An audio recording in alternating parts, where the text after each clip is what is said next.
আপনি আসলে কোন দলের সাপোর্টার? দুই দিকে আর্জেন্টিনার র্যালি, আপনার গায়ে তো কোনো জার্সি নেই।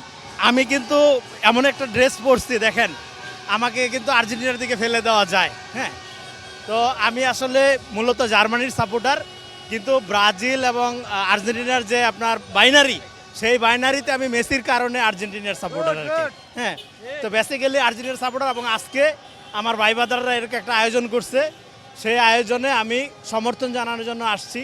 হ্যাঁ, এবং এটা আসলে আমি মনে করি যে এখানে দলমত নির্বিশেষে বাংলাদেশ ফুটবল যে আসলে একটা আমাদের জাতীয় উন্মাদনার ব্যাপার এবং জাতীয় আবেগের ব্যাপার, সেইটা এই আয়োজন দেখলে আপনারা বুঝবেন। আশা করি ব্রাজিলের যারা সমর্থক আছেন তারা অনুপ্রাণিত হবে এটা দেখে, যে আর্জেন্টিনা সমর্থনের জন্য তারা কতটা করতে পারে আর্জেন্টিনাকে সমর্থন করার কারণে। এবার আসলে চ্যাম্পিয়ন হবে কারা যদি স্ট্রেটলি জানতে যারা চান? আমরা আর্জেন্টিনার সাপোর্টার, তারা আসলে আর্জেন্টিনা তো চ্যাম্পিয়ন হয়েছে গতবার, আবারও চ্যাম্পিয়ন হওয়ার আমরা আশা করি চ্যাম্পিয়ন হবে, না হইলেও কোনো সমস্যা নাই। আর্জেন্টিনা হারুক জিতুক, আর্জেন্টিনার সাথে যারা সমর্থক তারা থাকে, এটা আসলে খেলার বিউটির কারণে থাকে। তবে আর্জেন্টিনার যে টিম, আশা করা যায় আর্জেন্টিনা আসলে মানে হবে, এটা আশা করা। এবং মেসি একটা কাপ সে অর্জন করেছে তার নেতৃত্বে, আবারও মেসি আসলে একটা কাপ ডিমান্ড করে।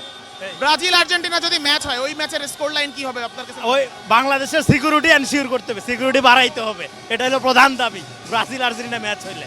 এবং খেলা সবাই এনজয় করবেন, উপভোগ করবেন, কিন্তু সৌহার্দ্য এবং মানুষের অন্যের আপনার কি বলে যে মানবিক মর্যাদা, সৌজন্যতা বোধ, এগুলি বজায় রাখতে হবে।